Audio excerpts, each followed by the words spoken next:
A feeble Trump, I guess self-conscious about the shriveled nature of the size of his crowds, is now wildly claiming that Kamala Harris cheated and faked the crowd when she did a rally at an airport. Donald Trump taking to Truth Social and says, quote, "Has anyone noticed that Kamala cheated at the airport? There was nobody at the plane and she AI'd it and showed a massive crowd of so-called followers, but they didn't exist. She was turned in by a maintenance worker at the airport when he noticed the fake crowd picture, but there was nobody there. Later confirmed by the reflection of the mirror-like finish on the vice presidential plane. She's a cheater. She had nobody waiting, and the crowd looked like 10,000 people. Same thing is happening with her fake crowds at her speeches. This is the way the Democrats win elections, by cheating, and they're even worse at the ballot box. She should be disqualified because the creation of a fake image is election interference. Anyone who does that will cheat at anything." Now, it's funny for Trump to say that because he reposts AI images of himself to Truth Social all the time. Trump looking like, you know, some kind of super fit gladiator and all these different things. So Trump does that. But then he posts the supposed proof. And it's a picture where you see the vice presidential plane and a crowd on the left. And then on the right, you see a zoom in with a red area that claims to show in the reflection that there are no people there. Now, I can't tell you much about that image other than that image itself, maybe what was actually manipulated. But here is video.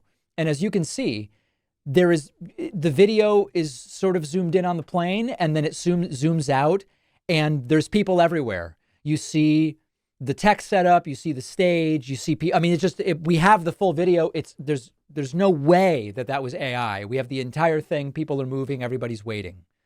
I don't know what else to tell you. Now, we can look at this and say, funny, right? Oh, Trump's lost his mind. He's having another orange meltdown. Sure. But in all seriousness, this is all likely part of a buildup, a preparation to deny the election results if he loses. And there was an MSNBC analyst who pointed out that in general, you just lie and lie and lie. And even if people know you're lying, it can generate apathy in the voting base and discourage participation because, these liars, it doesn't matter if I vote. They're just going to lie. They'll do this. They'll do that. They're lying about everything. I don't even know what's true. And so that's the dangerous part of it. Now, one funny little note, we have actual video of Trump getting on and off his plane, and he is pretending to wave to people, and there's nobody there. So as usual, there's an aspect of projection where the thing Trump is accusing Kamala of doing, which is getting off a plane and pretending there's people to wave to. Trump does it all the time. Look at this.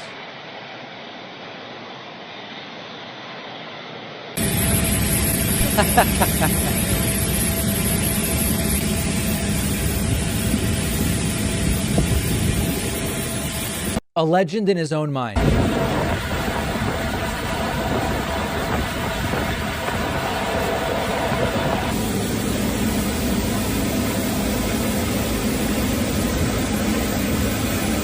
All right, so Trump fist bumping and acting as if there are huge crowds, but there are not. So this is really pathetic.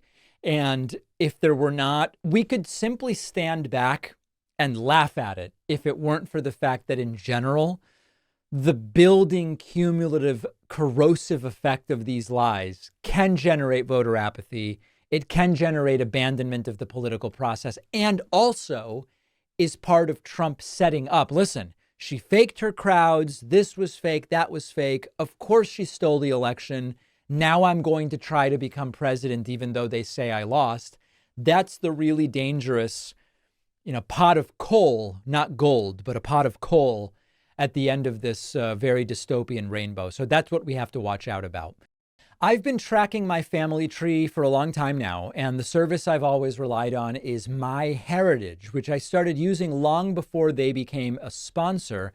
Trusted by over 90 million users, MyHeritage makes it easy and fun to build your family tree with a range of powerful genealogy tools at your fingertips. One of my favorite features lets you quickly find new family members and add entire new branches to your tree. It's always a good time to sit down with my family, show them what I found. For example, the other day, I found a scan of an immigration document from when my mother's uncle's aunt arrived at Ellis Island, or this document from the US-Canada border for my relative who was born in 1895. This is remarkable stuff and really interesting artifacts that are part of the puzzle of my family's past. MyHeritage gives you access to over 19 billion records like this, making it easier than ever for you to uncover amazing new pieces of your family's history. You can try MyHeritage completely free for 14 days when you go to davidpakman.com/myheritage. The link is in the description.